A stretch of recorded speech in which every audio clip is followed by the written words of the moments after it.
Hi guys, welcome to my channel. If you're new here, my name is Kyra, and here on this channel we love makeup.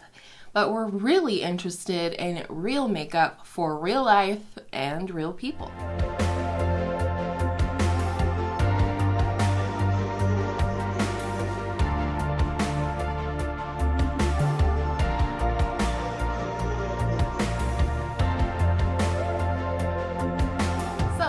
This is just my little intro to my collection series for the end of the year, 2021. I do this about twice a year where I take stock of my collection, I share it with you, what's new, what's still here, what's going. I declutter things that aren't working for me or that I'm just not reaching for so they can find new homes and get some love and use. I don't ever declutter my collection lightly. When I purchase things, they're not for review. They're because I want to add them to my collection. But as is the way of life, sometimes those things don't work out for me. And because of that, I want to do the due diligence and give them to a new home where they can be loved. And I share my collection with you not in a way of bragging or anything like that. It is more so that you could see my collection, make any requests in case there are videos you might like to see with my collection in the future, and also as kind of a video diary for myself to look through my collection through the years that I've been here on YouTube. So I hope you guys will enjoy each and every one of these collection videos. I know that these type of videos do tend to bring in some new folks, and if you are new here, I hope you'll enjoy today's video, find it helpful or entertaining, and if you do, I hope you'll give it a thumbs up and consider subscribing before you leave. Then we can see each other in my next video, and I hope all of your makeup days are absolutely beautiful makeup days. Let's get into today's collection video.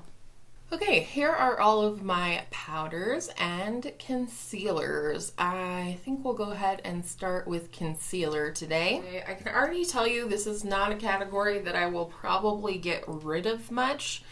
So let me just go ahead and pull everything out.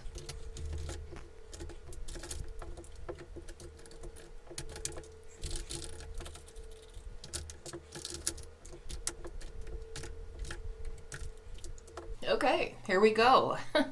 Here are all of my concealers. I do have one corrector, which is the Pixi by Petra Correction Concentrate in Brightening Peach.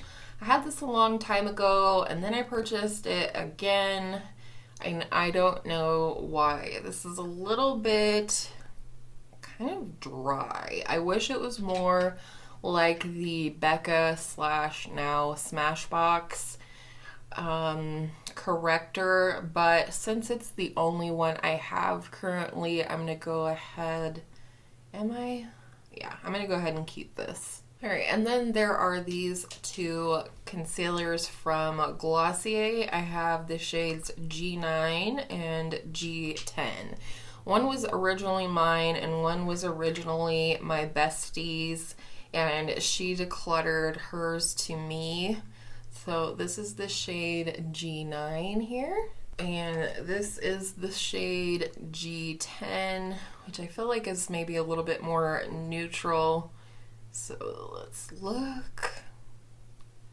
Yeah. And honestly, Glossier Stretch Concealer is one of my favorites, especially on a daily basis.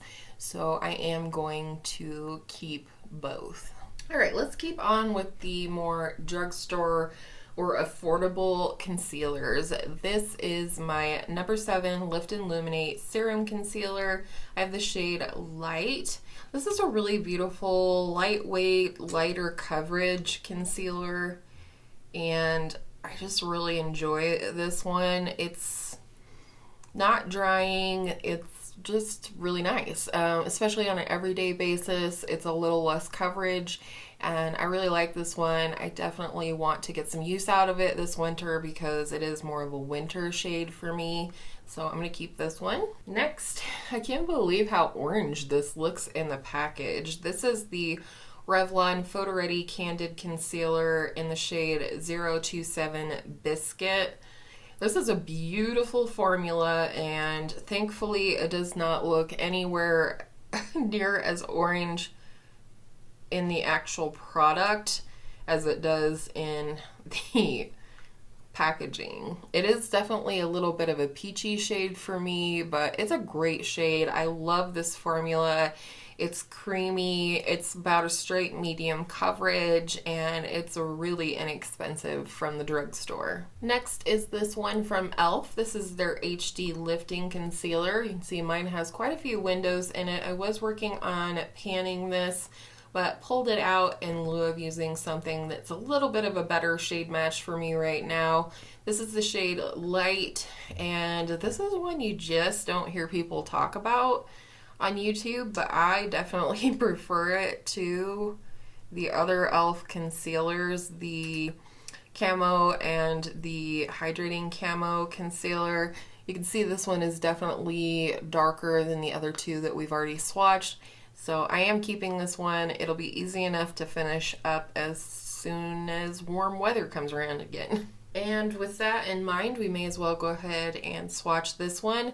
This is one I don't think I've tried on my under eyes yet. I've had it for a minute. I keep forgetting about it, and there's other concealers I want to work with. So this is the e.l.f. Flawless Brightening Concealer. I did get the shade Light 26N. I don't always love concealers that have this push button thing, but they're not the worst thing in the world either. Hello! I'm gonna get a big old glob of product here. So this is a very light coverage concealer, but again, that's something I don't mind. It's something I kind of go for on an everyday basis. It does look really nice, so I do want to get to using this here in the near future, and especially when it has an applicator like this. I feel like those are the kind that you kind of need to go through sooner rather than later, so I'm going to keep that one. An old favorite of mine is the Maybelline Fit Me Concealer. I have the shade 15 Light. This is one of my all-time favorite drugstore concealers. It's just beautiful. It's very straightforward, but fantastic. It just works so well. I think that's why so many people love this, still repurchase this.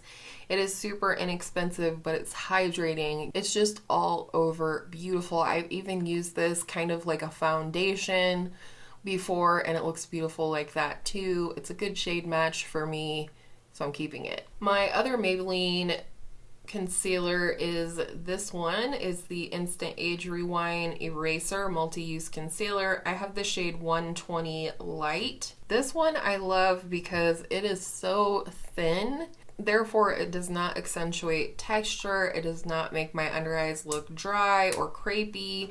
It's really a great concealer if you need something on a budget. I love this, especially, you know, it's called Age Rewind, and I really think this is like one of the best choices for more mature skin at the drugstore. I have this NYX Born to Glow Radiant Concealer in the shade Vanilla. Yes, Vanilla. This is really nice. I don't love the packaging, which, you know, most people don't. But it is a beautiful concealer, and I don't know. I think this is one that just people don't talk about enough. It's one that I think would rank right up there with Maybelline Fit Me, with the Age Rewind. It's just so good. It's hydrating. It's not too thick. It's a good medium coverage that is probably buildable. It's just a really nice all-around concealer, and you just don't hear people talk about it these days. So I love this one, and I definitely plan to keep it. Next, probably the most exciting drugstore release for me of the year is the McGrath Incognito concealer from Wet n Wild. This 100% is very dupey in its formula for the Kosas Revealer Concealer. This is beautiful. I have the shade Light Beige, which tends to work really well for me. Again, this is one that's definitely like a solid medium coverage, but it is definitely very buildable. It is hydrating. It is beautiful under the eyes. Definitely one of my favorite concealer discoveries of the entire year, maybe of my entire life. Next, we have the ColourPop Pretty Fresh Hyaluronic Creamy Concealer. I have the shade Light 60N. This is really, really nice. Definitely creamy. I would say it's similar in the creamy factor to the Wet n Wild. I just don't think it's maybe as good a coverage. This is a little peachy for me. So again, I like this, you know, for when I have more like blue tones under the eyes, things like that. And lastly, for the drugstore, I have the Flower Beauty Light Illusion Concealer, full coverage concealer it says. I have the shade L3-4 Light, and I really didn't think I liked this. In fact, I was fully prepared to just declutter this until I rolled it into a project pan recently, and surprise, I like it. I think it's really nice, especially for a full coverage concealer. I just think it performs really well. I used to think it looked dry on my under eye, but I think honestly I just maybe wasn't using quite enough product. I tend to go very minimal, but sometimes I think that's to my detriment because I think some concealers do work better with a fairer amount of product, if that makes sense. So I'm keeping this one. And all right, these are my high-end concealers. Go ahead and start with the Oma Stay Woke Concealer. I have the shade Fair Lady T2. It took me a couple of tries to get the shade right, and who knows if I actually do have it right. This is more of a thicker kind of whipped consistency, and I don't mind it. However, I do feel like this one is better patted out with your fingers or maybe even a brush. I feel like the addition of any moisture from the sponge, of course you could always use a dry sponge and that works too, but I feel like the addition of moisture to this one does not show its full beauty. I think you really need to use the warmth of your finger or the power of a brush to blend this out. Another oldie in my collection is this Bare Minerals Bare Skin Complete Coverage Serum Concealer. Up until the Kosas Revealer Concealer and the Incognito Concealer, I would have said that this was the most hydrating concealer in my collection, and it is definitely pretty darn hydrating. I love this. If you tend to have like a little bit of oily under eyes or things like that, I would definitely recommend setting this one. I typically do. If you need like the most hydrating concealer of life, I really think this is a good one. Good old Pat McGrath. You know guys, I honestly wouldn't even say that even now I have fallen in love with this. I wonder if this one is a little bit more like the Flower Beauty one, or I'm not using enough product. I do like that the component here is glass. It feels nice and heavy and weighty, but honestly, for how much this costs and all of that, I just don't think I'm in love with it yet. So if you have this one, what do you think the problem is? Because so many people, this is like their holy grail concealer, but I'm just not there yet. So let me know your tips and tricks down below if you have this one. The Pat McGrath I have in the shade L7, by the way. Milk Flux Concealer, Light Sand. This is really nice. This is a pretty just like standard kind of everyday kind of concealer. It actually was a recommendation from my bestie. She tried this out before I did and recommended it, and I got to try hers, so I was able to pick a relatively good shade match. This is definitely more of like a summer shade for me, but it's just a nice standard lightweight concealer. I don't know that I would repurchase it because I just don't think it's that special. Okay, why don't we go ahead and get into the Kosas Revealer Concealer. I'll put the whole name in the description box below because it is very long, but this is the bee's knees. This is the bomb. This puppy takes the cake, all of the things. I have the shade 3.5. I absolutely adore this concealer. It is the discovery of life. It's the discovery of this year. And I know that I'm not even remotely close to the only person that feels this way. So I'm definitely keeping this one. It is so hydrating, but it doesn't break up on my under eye. It's said to be like part eye cream, and I would have to agree with that. I feel like not only have I applied my concealer after applying this, but I've applied an additional layer of moisture by way of like an eye cream. So definitely keeping this one. I may have to pick up a lighter shade because I cannot be without this. Let's go ahead and get these two out of the way. This is the Lancome Tanti Doll Ultra Wear All Over Concealer. I have the shade 215 Buff. This is a backup. These are samples that I got at Sephora, but I absolutely adore this. I will 100% buy the full size once I've used these up. It is an all-over concealer. I would say this is a good, solid, medium to buildable. It's a good shade match for me. This is very thin, very liquidy, like one that if I took the doe foot out and turned it over, it would probably pour out. But it's just beautiful. It has great coverage, but it's practically weightless. You definitely can't feel it anywhere. This is one that I love on no makeup days, and I'll just use this not only on my under eyes, but anywhere else where I feel like I want to conceal, and then just add powder and call it a day. So I love this one, highly recommend, and I'm keeping both. This one is the Too Faced Born This Way Multi-Use Sculpting Concealer. I have the shade Vanilla. Again, this was another one that was a little bit difficult for me to find a shade match, and it's also one like Pat McGrath where I don't feel like I have really found my groove with this yet. I don't know that I love how it looks on my under eye really, but so many people love this and I just couldn't not buy it, I guess, when I was on a rampage buying up concealers this year. I guess this year has really been the year of concealers for me.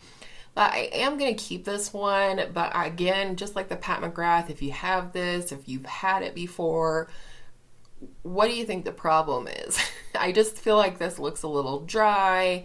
How do you like to apply this? Do I need like a fair amount, a really teeny tiny amount? And lastly, this is the Fenty Beauty Bright Fix Eye Brightener. I have the shade Seashell.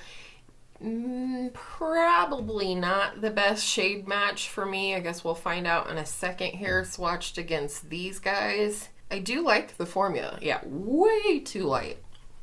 However, this is pretty sheer to light coverage, so tapped out on the under eye, and especially on a low or no makeup day, it does tend to work for me, but I do now wish I had gotten a deeper shade. But it is a good formula. It's very sheer, lightweight, great for no makeup days, great as just like a little inner corner kind of brightening if you want just that pop of brightness on your under eyes.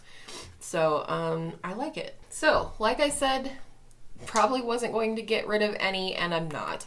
That leaves me with 22 concealers here. That is way too much for any one person. So I definitely need to be focusing on the older products and trying to move them out of my collection or get as much use out of them as I can, but while still rotating through the rest of my concealers. So, you know, we're managing things, we're rotating, we're not wasting. So there we go. And here are my powders. Let's pull it all out.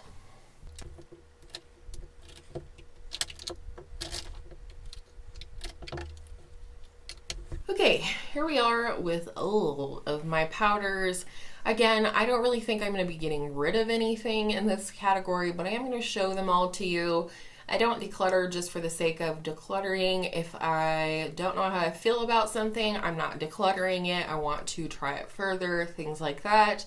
I am not going to swatch these just because I don't think you would get anything, but I will show you the texture of some of them on my fingers, so let's get into it. Okay, let's start with some loose powders. This little baby right here is the Huda Beauty Easy Bake Loose Setting Powder. I have the shade Pound Cake.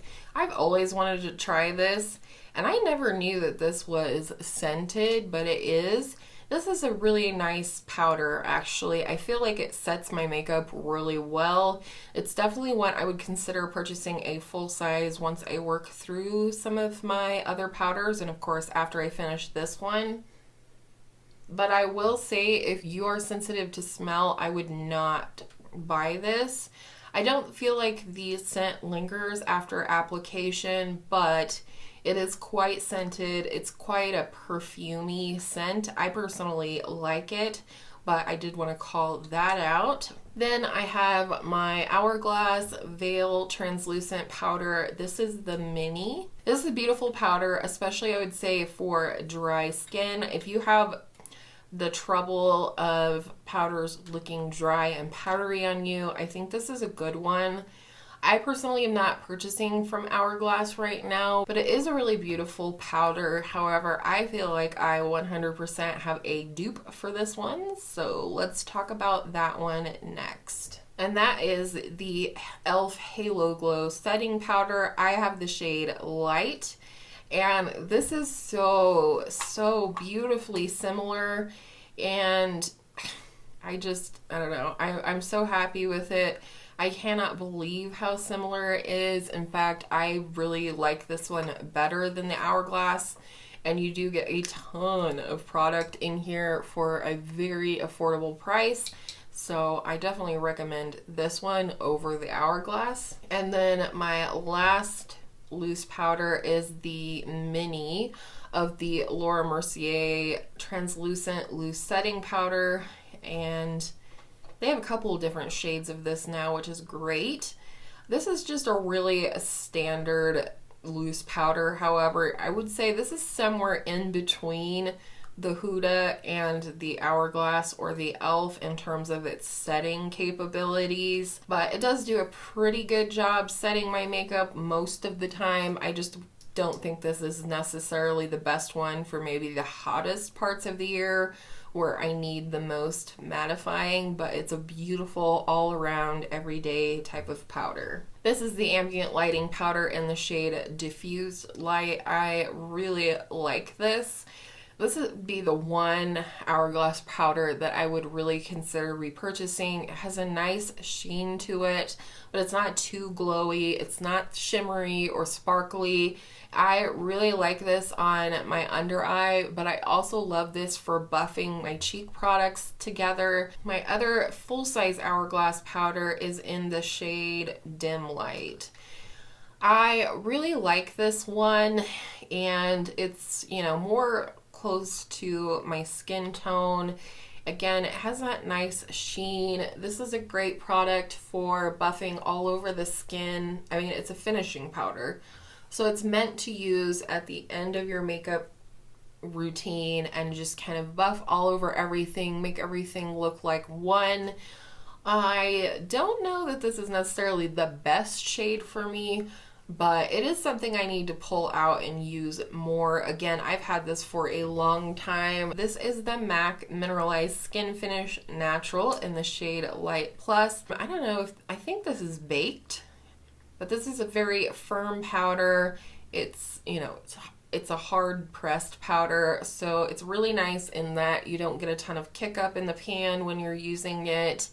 And it just did an all-around, you know, very standard powder, but it's not heavy. I would say that this is nice and lightweight, but it does a good job setting the makeup, and that's about all I have to say about that one. I just really wanted to try a MAC powder, and so I bought this one. We also have the Sephora Micro Smooth Powder. This is in the shade 15 Light. This is another like really firm baked powder, It's very lightweight, and I don't know, this is more of a lightweight powder. I don't feel like it really sets my makeup all that well, but it is a nice finish on the skin.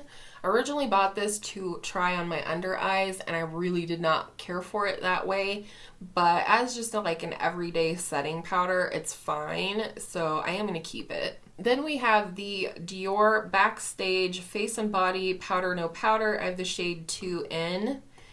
And this is definitely an interesting powder. I feel like there's kind of, I don't know if you can see, it almost looks like hard pan, but I really think that it's just kind of like an overspray so that they could do the embossing of the Dior logo on here, because where I have worn it away in the center here, it's very easy to pick up. It's, you know, it's not got that hard pan on it. It's a nice powder. It's, again, pretty lightweight, similar to a finishing powder, but it definitely, as you would have seen, has coverage to it, and I like it. It's not one, again, that I can use in the dead of summer, but it's pretty good for the rest of the year, so I'm gonna keep it, of course. So let's go ahead and talk about Charlotte Tilbury.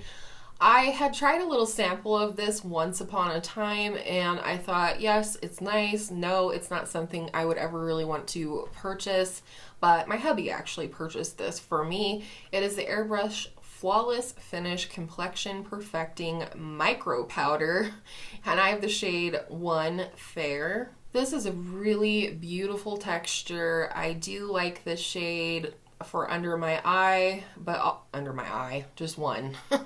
I do like this shade for under my eyes, but it does also work on my skin, especially as I start getting more and more pale. It's just a beautifully finely milled powder. I really enjoy it. And then we will do LYS next. This is found at Sephora, but it's more like drugstore pricing, so we'll do this one next. This is their Triple Fix Translucent Setting Powder. I have the shade Resilience, which is translucent. Love the packaging on this, and I love this powder. It is very silky, smooth, finely milled, but it, you know, no kick up in the pan practically. It sets my makeup beautifully. This is probably one of the powder hits of the year for me. I just really love this. Again, love the packaging, love what this brand stands for, and I'm keeping it. Okay, next we have the Flower Beauty Light Illusion Perfecting Powder. I have the shade Beige, Light 4 to Medium 1. I've been using this a lot more lately, and I do like it. I do think it's, you know, verging on too dark for my skin tone right now, but otherwise I think it's a really nice powder. It's pretty standard as well. I'm not for sure why they call it Light Illusion, other than, you know, all their other complexion products are called Light Illusion, but it's a nice powder. I would prefer that, you know, this little thingy wasn't in here, because it just causes the packaging to be quite bulky, but it's decent, and I'm sure I'll use it up at some point. This is one of my, if not my most recent powder purchase. It's the NYX Can't Stop Won't Stop Mattifying Powder. I have the shade Light. I think I picked this up at Walmart on Andrea Mattiliano's recommendation. It's really nice. I would say, however, this is a little bit more of a thicker powder, which I don't know how I feel about. I definitely have to be a little bit more cautious with this one. I really can't say yet, because I haven't used it enough, how much this actually mattifies my skin, but so far so good. I like it enough to keep playing with it. Rimmel Stay Matte, baby. This is a lightweight, mattifying, lasting up to 10 hours powder. I have the shade Transparent. This actually I had decluttered and then I pulled it back out. I will say this does have a light sort of baby powder scent to it, which I've never heard anyone mention, but I do want to call that out for my friends that are sensitive to scent. as always. This is, it's just okay for me. I have been pretty desperate over the last couple of months to find anything that would help my makeup stay on longer. So I have been revisiting this. It does work, but at the same time, I feel like it might also be emphasizing pores, like on my forehead and areas where I need the mattification. So I'm going to keep this though and keep working with it. It is nice. I do like that it's very easy to just pick up a small amount of powder the way this is pressed or the way the formula is.